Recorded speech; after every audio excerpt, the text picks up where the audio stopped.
நேயர்களுக்கு வணக்கம். இன்னைக்கு நம்மளோட சிறப்பு நேர்காணல்ல இணைஞ்சிருக்கிறது நம்ம ஜில்லா நம்ம பெருமை சுதா அவர்கள் தான். அவங்க கிட்ட பேசலாம் வாங்க. வணக்கம் மேம். வணக்கம் மேடம். இப்போ நிறைய பக்தர்கள் இடையில பண பிரச்சனையை பத்தி பேசிக்கிட்டே இருக்காங்க. இந்த பண பிரச்சனை என்னைக்கு தான் தீரும்? இல்லை ஏதாவது அது பரிகாரங்கள் இது மாதிரி ஏதாவது பூஜைகள் அது மாதிரி ஏதாவது இருக்குன்னு நீங்க நினைக்கிறீங்களா? பூஜைகள் அப்படிங்கிறத விட வீட்டில் எப்பயுமே ஒரு தெய்வீக மனம் இருந்துக்கிட்டே இருக்கணும். தெய்வீக மனம்னா பெரியவங்களாம் என்ன பண்ணுவாங்கன்னு பார்த்தீங்கன்னா, அடுப்பில் இருக்க கங்கு எடுத்துகிட்டு தூபம் போடுறது இதெல்லாம் பண்ணிகிட்டு இருந்தாங்க. சாம்பிராணி போகிறது இப்படிலாம் காட்டிகிட்டு தான் இருந்தாங்க. ஆனால் இப்போ யாருமே அதை பண்ணுறதில்ல. இப்போ ஒரு 5 ரூபாய்க்கு ஒரு சாம்பிராணி விற்கிது, அதை வாங்கிட்டு அப்படியே போட்டுட்டு அது மூலிமா தான் இது பண்ணுறாங்களே தவிர ஒரு தெய்வ வழிபாடு அப்படிங்கிறத யாருமே பார்த்தீங்கன்னா ஒரு உணர்வோடு நம்ம பண்ணுறதே கிடையாது. எல்லாரும் கோயிலுக்கு போய் சாமி கும்பிட்றாங்க அப்படின்னு தான் எல்லாருமே பண்ணிக்கிட்டு இருக்காங்க. அந்த சாமி கும்பிட்றதுல கூட சில சூட்சமங்கள் இருக்குது, அது யாருக்குமே தெரியறதில்ல. ஸோ அதை கரெக்டாக வழிபாடு பண்ணுறவங்களுக்கு தான் இந்த பண தேவை அப்படிங்கிறது கிடச்சிக்கிட்டே இருக்கும். இல்லை நம்ம சரியாக பண்ணலை, வீட்டை நம்ம சுத்தமாக பண்ணலை, வீட்டை நம்ம சுத்தமாக வச்சுக்கல அப்படின்னாலே சில பண தட்டுப்பாடுகள்லாம் வரதான் செய்யும். அதுக்கு நம்ம என்ன பண்ணணும் அப்படின்னு நீங்கள் பார்த்தீங்கன்னா, வீட்டில் கல்லுப்பு இருக்குது இல்லைங்களா, வீடு துடைப்போம் இல்லைங்களா, அப்போ அந்த வீடு துடைக்கும் போது கல்லுப்பு ஒரு கைப்பிடி எடுத்து போட்டுட்டு நீங்கள் பூஜை ரூமையாக இருந்தாலும் சரி, வீடாக இருந்தாலும் சரி, சுத்தமாக ஒரு க்ளீன் பண்ணிவிட்டு அதுக்கப்புறமா நீங்கள் வழிபாடு பண்ணீங்க அப்படின்னா நல்லது நடக்கும். அதே மாதிரி வெள்ளிக்கிழமை காலையில் 6 to 7 இது சுக்கரஹோரை அப்படின்னு சொல்லுவாங்க. இந்த ஹோரையில் உங்கள் ஊர் சைடில் இருக்க அம்மன் கோவில், காளியம்மன் கோவில், இந்த மாதிரி கோவிலில் நீங்கள் போயிட்டு மல்லிகைப்பூ, முல்லைப்பூன்னு சொல்லுவாங்க இந்த சைடில், எங்கள் ஊரில் மல்லிகைப்பூ அப்படின்னு சொல்லுவாங்க. ஸோ மல்லிகைப்பூ நம்ம வாங்கி கொடுத்தோம் அப்படின்னா, அம்பிகைக்கு வாங்கி கொடுத்தோம் அப்படின்னா சுக்கிரன் ஆக்டிவேட் ஆவார். அப்போ உங்கள் கையில் பண வரத்து இருந்துக்கிட்டே இருக்கும். ஸோ அப்போ அந்த பண தட்டுப்பாடு அப்படிங்கிறது இருக்காது. நம்மளால் முடிஞ்சது ஒரு 20 ரூபா 30 ரூபாய்க்கு வாங்கி கொடுத்தா போதும். நம்ம அப்படியே நிறையா வாங்கி கொடுக்கணும் அப்படிங்கிறது அவசியம் கிடையாது. ஸோ இதை நம்ம சுக்கிரனை ஆக்டிவேட் பண்ணோம் அப்படின்னாலே வீட்டை சுத்தமாக வச்சுக்கிட்டோம், லக்ஷ்மி கடாட்சம் இருந்துக்கிட்டே இருக்கணும். அப்போ தான் அந்த நல்லது நடந்துக்கிட்டே இருக்கும். வெள்ளிக்கிழமையில் சாயந்தரம் டைமில் கண்டிப்பாக வீட்டில் அந்த புகை போட்டுகிட்டே இருக்கணும், சாம்பிராணி புகை போட்டுக்கிட்டே இருக்கணும். மருதாணி விதை இருக்குது பார்த்தீங்களா, அதை நீங்கள் சாம்பிராணியில் கலந்துக்கணும் கண்டிப்பாக. அப்படி கலந்து போடும்போது கண்டிப்பாக உங்கள் வீட்டில் பணப்புழக்கம் இருந்துக்கிட்டே தான் இருக்கும். அதாவது இந்த உப்பு அப்படிங்கிறத மெதிக்கக்கூடாது இது மாதிரிலாம் சொல்லுவாங்க. இப்போ நீங்கள் வழிபாடில் அதை வீட்டில் வச்சு துடைக்கலாம் அப்படின்னு சொல்லிட்டு சொல்லியிருக்கீங்க. அதாவது உப்பு தான் நம்ம மெதிக்கக்கூடாது, சரிங்களா? இப்போ தண்ணியில் கலக்கும்போது அது ஒரு சக்தியாக தான் மாறுமே தவிர அது தீட்டு கிடையாது. ஸோ அதனால் ஒன்றும் பிரச்சனை இல்லை. இந்த ஜாதகம் சரியில்லாமல் அதில் நேரம் சரியில்லாமலாம் இருக்குது. இந்த ஒவ்வொரு ஜாதகங்களுக்கும் ஒவ்வொரு நேரம் இது மாதிரி இருக்கும். அப்படி ஒரு பொதுவாக நீங்கள் ஜாதகம் சரியில்லாத நேரம் அப்படின்னு சொல்லிட்டு பார்த்தீங்க அப்படின்னா அது எப்படி இருக்கும்? ஜாதகம் சரியில்லாத நேரம் அப்படின்னு பார்த்தீங்கன்னா அவங்களால எந்த ஒரு விஷயமுமே செய்ய முடியாது. வீட்டில் அடிக்கடி பிரச்சனை வந்துக்கிட்டே இருக்கும், குழந்தைங்களுக்கு நோய் வந்துக்கிட்டே இருக்கும், சுத்தமாக கையில் பணமே இருக்காது. அப்படியே பணம் இருந்து நம்ம ஒரு விஷயம் செய்யணுன்னாலும் அது தடங்கள் ஆகிக்கிட்டே இருக்கும். எந்த ஒரு விஷயத்துக்காக நம்ம வெளியே போகிறோமோ அந்த விஷயங்கள்லாம் நடக்காது. சில டைமில் விபத்துகள் கூட ஏற்படும். இதெல்லாம் நமக்கு ஜாதகம் சரியில்லை அப்படின்னா, டைம் சரியில்லை அப்படின்னா ஏற்படக்கூடியது தான். ஓகே, இந்த செய்வினை இல்லை பில்லி சுனியம் வைக்கிறது இதெல்லாம் உண்மையாகவே நடந்துதான் இருக்கா மேம்? நீங்கள் கடவுள் இருக்குன்னு நம்புறீங்கல்ல, நல்ல சக்தி இருக்குன்னு நம்புறீங்களே, அப்போ கெட்ட சக்தியும் இருக்க தானே செய்யும். ஸோ அதோட ஒர்க் தான் இது, ஓகேவா? நல்ல சக்தி எந்த அளவுக்கு இருக்குதோ அதே மாதிரி அந்த நல்ல சக்தியை கெட்ட சக்தியாக மாற்றி பயன்படுத்துறதுக்கும் இன்றைக்கி நிறைய விஷயங்கள் இருக்குது. குறிப்பிட்டு சொல்லணும் அப்படின்னா, தீய விஷயங்கள்லாம் செய்கிறதுக்கு நிறைய நல்ல மாந்திரிகர்களும் இருக்காங்க. இந்த மாதிரி பணத்துக்கு ஆசைப்பட்டு ஒரு சிலர் பேர் கெடுதல் செய்கிறது, செய்வினை செய்கிறதும் பண்ணிட்டு தான் இருக்காங்க. மிகப்பெரிய சக்தி கொண்ட சாமியெல்லாம் கூட ஆப்போசிட்டாக திருப்பி விட்டு இந்த செய்வினையெல்லாம் செஞ்சுட்டு தான் இருக்காங்க. அது கண்டிப்பாக உண்மைதான். குலதெய்வம் அப்படின்னு சொல்லிட்டு ஒரு விஷயம் சொல்கிறாங்க. அதாவது குலத்துக்கான தெய்வம், இதை பற்றி சில பேர் விழிப்புணர்வே இல்லாமல் இருக்காங்க. அப்படி இருக்கிறதால அவங்க வாழ்க்கையில் ஏதாவது பிரச்சனைகள் வந்துட்டு இருக்குமா? நீங்கள் நல்லா பார்த்துக்கிட்டிங்கன்னா இந்த குலதெய்வமெல்லாம் இருக்காங்க இல்லையா, இந்த குலதெய்வத்தை கும்பிடாதவங்க லைஃப் எல்லாம் பார்த்தீங்கன்னா ஆரம்பத்தில் நல்லா இருக்கிற மாதிரி இருக்கும். அப்போது அந்த குழந்தைங்க பிறந்து அந்த குழந்தைங்க வளரும் பார்த்தீங்களா, அப்போ தான் அந்த ட்ரபுள் என்ன அப்படிங்கிறது அவங்களுக்கு தெரியும். அந்த குழந்தைங்களுக்கு வாழ்க்கை சரி இருக்காது. ஒரு கல்யாணம் பண்ணால் குழந்தை பிறக்கிறதுக்கு லேட் ஆகும். சில வீட்டிலலாம் பார்த்தீங்கன்னா ஒரு நிம்மதியே இருக்காது. அந்த வீட்டுக்குள்ளே பூந்தோம் அப்படின்னா நிம்மதி இருக்காது, எந்த கோயிலுக்குமே போக முடியாது. இதெல்லாம் எதனால் அப்படின்னு பார்த்தீங்கன்னா, குலதெய்வம் யாருன்னே தெரியாதவங்களும் இன்றைக்கி இருக்காங்க, குலதெய்வம் தெரிஞ்சு கும்பிடாதவங்களும் இருக்காங்க. குலதெய்வம் தெரிஞ்சு தெரிஞ்சு கும்பிடாதவங்கலாம் அது வந்து குலதெய்வம் வந்து நம்மளை எதிர்பார்த்துக்கிட்டே இருக்கும். அப்போ நம்ம கும்பிடாத போது அது நமக்கு கிட்டத்தட்ட ஒரு சாபம்னே சொல்லலாம். குலதெய்வத்தை முறையாக வழிபடாதவங்களுக்கு அது ஒரு சாபம்னே சொல்லலாம். ஸோ நம்ம குலதெய்வம் எப்படி வழிபடணும் அப்படின்னா, ஒவ்வொரு அமாவாசைக்கும் கண்டிப்பாக குலதெய்வம் தெரிஞ்சவங்க கண்டிப்பாக ஒவ்வொரு அமாவாசைக்கும் போக மறக்காதீங்க. அட்லீஸ்ட் மாதம் போக முடியலனாலும் சரி 6 மாதத்துக்கு ஒரு டைமாவது போய் நீங்கள் குலதெய்வத்தை வழிபட்டு வாங்க. ஏன்னா நம்மளோட குலத்தை காக்கிறதே நம்ம குலதெய்வம் தான். குலதெய்வம் அனுகிரகம் இல்லைன்னா நீங்கள் எவ்வளோ பெரிய கோயிலாக இருந்தாலும் சரி, எவ்வளோ பெரிய கோயிலுக்கு போனாலும் சரி, உங்களுக்கு அந்த அருள் அப்படிங்கிறது கிடையவே கிடையாது. நீங்கள் கடல் தாண்டி ஒரு சக்தி வாய்ந்த பீடத்துக்கு நீங்கள் போனீங்கன்னா கூட சரி, அந்த குலதெய்வம் வந்து உத்தரவு கொடுக்காம நீங்கள் வந்து அந்த குலதெய்வத்துக்கிட்ட வரத்தை வாங்கிட்டு வர முடியாது. அதனால் நீங்கள் வந்து குலதெய்வ வழிபாடுங்கிறது என்றைக்குமே மறக்காமல் பண்ணிடுங்க. சில பேர் வந்து இந்த கோயில்களுக்கு, அதாவது திருச்செந்தூர் கோயிலாக இருக்கட்டும், இல்லை பழனி கோயிலாக, திருப்பதி கோயில், இது மாதிரி போகணும்னு நினச்சிட்டே இருப்பாங்க. ஆனால் வந்து அவங்களுக்கு போக முடியாமல் நிறைய தடங்கள் இருக்கும். அது எதனாலயா இருக்கும்? அது எதனால் அப்படின்னா, நம்ம நினச்சிட்டா ஒரு கோயிலுக்கு போகவே முடியாது. நீங்கள் சின்னதாக ஒரு பிள்ளையார் கோயிலுக்கு போகணும் அப்படின்னு சொன்னாலே அவருக்கு நம்மளை பார்க்கணும்னு நினைக்கணும். கடவுள் மட்டும்தான் நம்மளை வர வைப்பாரு. நாம போய் கடவுள் பார்க்கறதா நம்மளாம் நினச்சிக்கிட்டு இருக்கோம். நமக்கு டைம் இருக்கும்போது போய் பார்க்குறோம் அப்படின்னு நினைக்கிறோம். அது உண்மையே கிடையாது. அந்த கடவுள் இன்னைக்கு இவங்க வரணும் இங்கே அப்படின்னு நினச்சா மட்டும்தான், அவங்களோட உத்தரவு இருந்தால் மட்டும்தான் நம்ம போக முடியும். அது மாதிரி நீங்கள் சொல்கிற மாதிரி திருவண்ணாமலை, திருச்செந்தூர், இந்த மாதிரி பெரிய பெரிய ஸ்தலங்களுக்கெல்லாம் போகணும்னு நினைக்கிறவங்களுக்கு நிறைய தடை வரும்.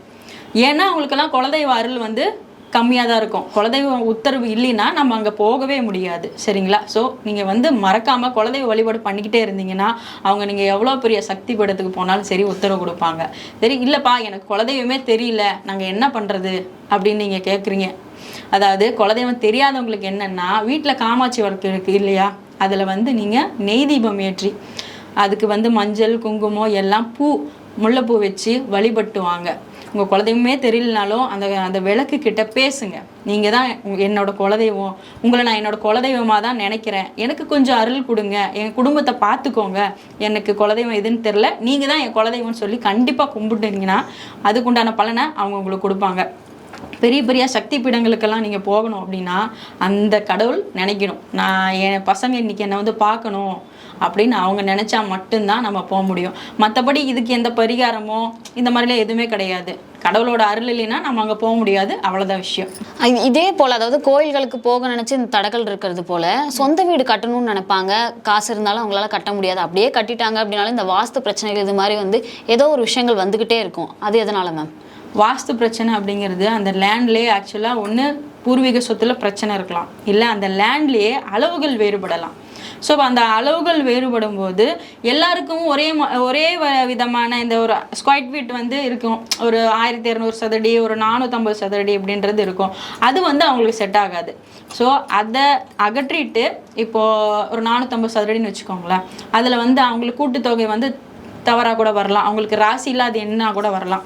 ஸோ அதனால தான் அவங்களுக்கு வந்து தடை இருக்கும். ப்ளஸ் அதில் ஏதாவது சாபம் கூட இருக்கலாம், அந்த சொத்தில் ஏதோ ஒரு சாபம் இருக்கலாம், அதை முன்ன பின்ன விசாரிக்காமல் வாங்கிடுறாங்க. ஸோ அதில் ஏதாவது ஒரு விஷயம் இருந்துகிட்டே இருக்குமே தவிர மற்றபடி கட்ட முடியாது அப்படின்லாம் கிடையாது.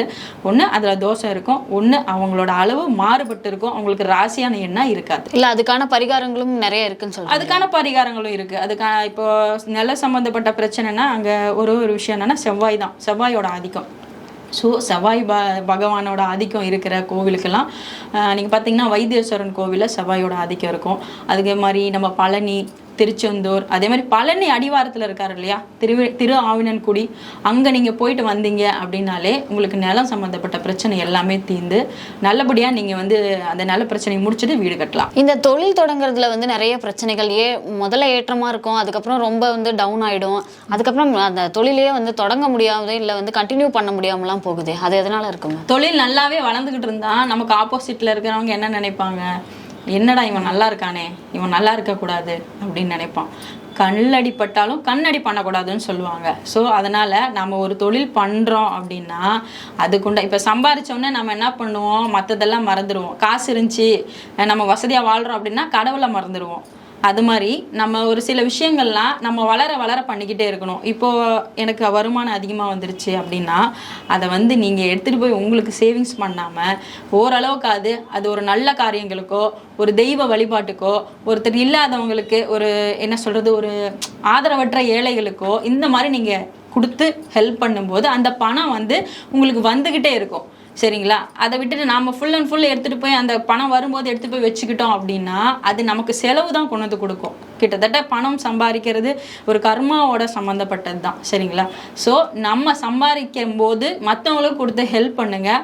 அந்த பணம் வந்து உங்களுக்கு தட்டுப்பாடு இல்லாமல் இருக்கும், தொழிலில் தடையும் இல்லாமல் இருக்கும். ஒரு 2-3 தடவைக்கு மேலே சொல்லியிருந்தீங்க இந்த எதுக்காக இருந்தாலும் இந்த முல்லைப்பூ வந்து ஒரு பரிகாரமாக பண்ணால், அந்த முல்லைப்பூவில் அப்படி என்ன ஸ்பெஷல் மேம்? முல்லைப்பூவில் என்ன ஸ்பெஷல் அப்படின்னா வெள்ளையாக இருக்கிறது தான். வெள்ளைனா சுக்கிரனோட ஆதிக்கம், சரிங்களா. பொதுவாக பெண்கள் இருக்காங்க இல்லையா, பெண்களோட இடது கையில் நம்ம வந்து சுக்கிரன் அப்படின்னு சொல்லக்கூடிய வெள்ளி மோதிரத்தை நம்ம அணிவிச்சுக்கும் போது அந்த குடும்பத்தில் பெண்கள் அந்த விஷயத்த சுக்கிரனே பெண்கள் தான், சரிங்களா. ஸோ அது வந்து ஆக்டிவேஷனாக இருக்கும், அவங்க கையில் பணப்புழக்கம் அதிகமாகிட்டே இருக்கும். அதனால தான் அந்த நான் முல்லைப்பூன்னு சொல்கிறது, இந்த வெள்ளியை போட்டுக்க சொல்கிறது, இதெல்லாமே அந்த சுக்கிரனை ஆக்டிவேட் பண்ணுறதுக்கு தான். இப்போ நாங்கள் சோஷியல் மீடியாஸ்லாம் வந்து நீங்கள் காசிக்கு அடிக்கடி போயிட்டு வரதா வந்து பார்க்குறோம். ஆமாம்.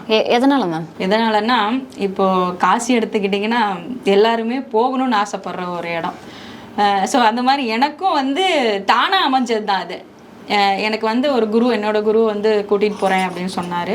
அவங்க வந்து விஸ்வாசபுரம் பத்ரகாளி அம்மன் கோவிலில் பத்ரகாளி அம்மனை கும்பிட்டதுக்கு அப்புறம் தான் எனக்கு வாழ்க்கையில் மிகப்பெரிய ஒரு சேஞ்சஸே வந்துச்சு. இன்றைக்கி நான் ஒரு ஆன்மீகத்தில் இந்த அளவுக்கு இருக்கிறேன் அப்படின்னா அதுக்கு பத்ரகாளி அம்மன் தான். நான் வந்து காளியோட பக்தை.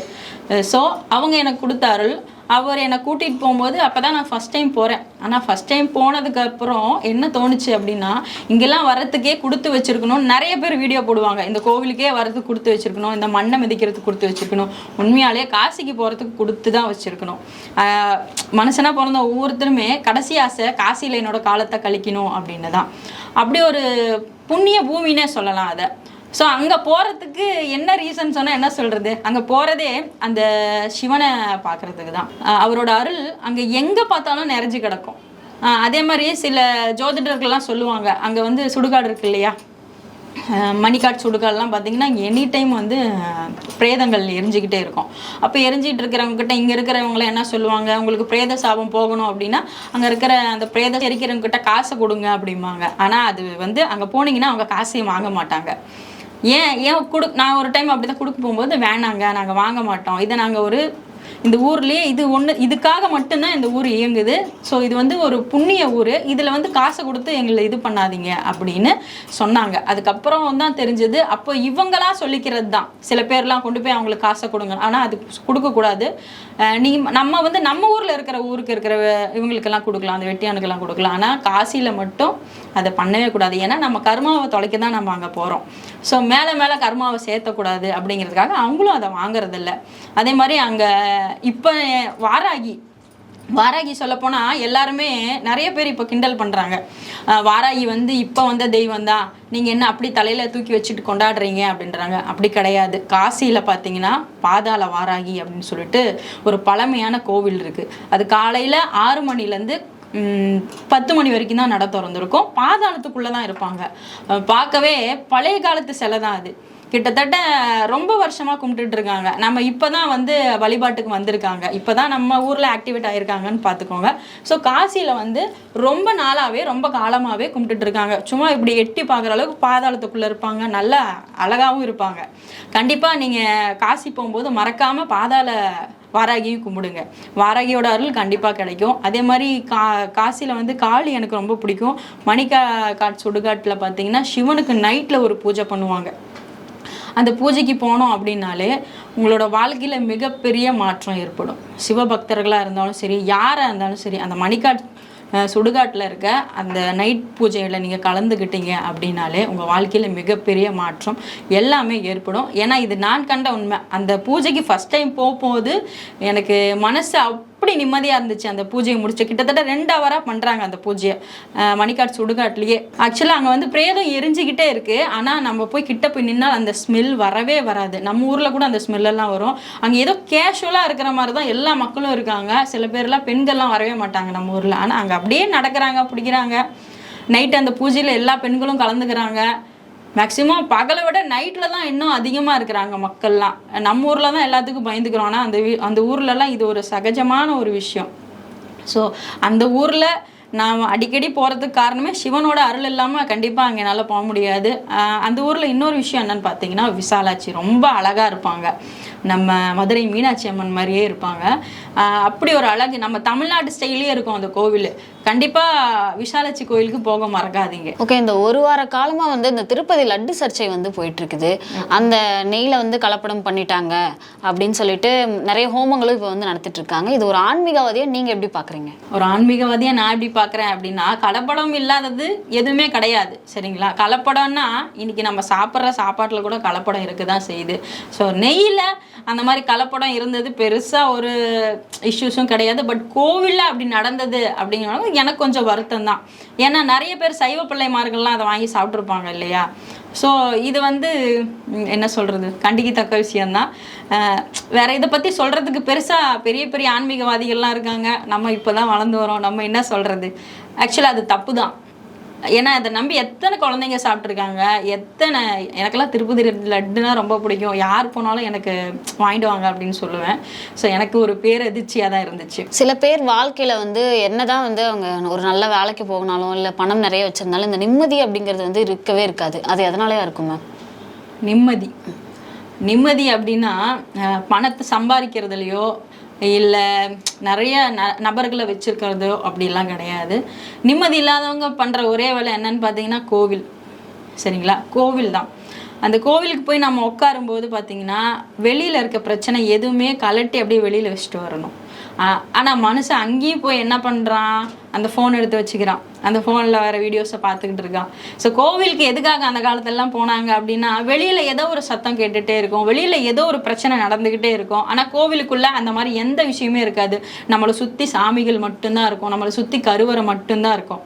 அதை உணர்ந்து யார் கும்பிட்றாங்களோ அவங்களுக்கு கண்டிப்பாக நிம்மதியை கொடுப்பாங்க அந்த கடவுள்.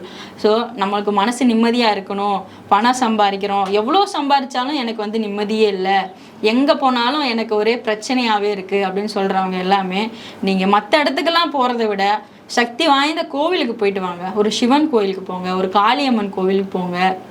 இந்த மாதிரி கோவில் போகும்போது நீங்கள் யார்கிட்டையும் எதுவும் பேச வேணாம். ஒரு 10 நிமிஷம் அமைதியாக உட்காந்து தியானம் பண்ணுங்க. அந்த கடவுள்கிட்ட பேசுங்க. நீங்கள் யார்கிட்டையும் பேச வேணாம், அந்த கடவுள்கிட்ட பேசுங்க. அந்த கடவுள்கிட்ட பேசுனீங்க அப்படின்னாலே போதும், அவங்க உங்களுக்கு மன நிம்மதியை கொடுப்பாங்க. இன்னைக்கு ஒரே விஷயந்தான், இந்த போட்டி பொறாமை எல்லாமே இருக்குது. சரிங்களா? வாழ்க்கையில் நம்மளை பார்த்து கண்ணு போடாத யாருமே கிடையாது. நம்ம சொன்னால் நம்ம டியரஸ்ட் ஃப்ரெண்டாகவே இருந்தால் கூட ஏதோ ஒரு விஷயத்தில் நம்மளோட ரகசியங்களை வெளியில் சொல்லுவாங்க. அண்ணன், தம்பி, ஃப்ரெண்டு யாராக இருந்தாலும் சரி வாய் தவறி ஒரு விஷயத்த சொல்லுவாங்க. ஆனால் கடவுள் மட்டும்தான் நம்மளோட புலம்பல், நம்மளோட அழுகை எல்லாத்தையுமே கேட்டுட்டு அவர் நமக்கு என்ன சொல்யூஷன் கொடுக்கணுமோ அதை தானாகவே கொடுப்பாரு. அதனால தான் அவர் கடவுளாக இருக்காரு, நம்ம மனுஷனாக இருக்கோம். தகவலை கொடுத்ததுக்கு நன்றி மேம். நன்றி.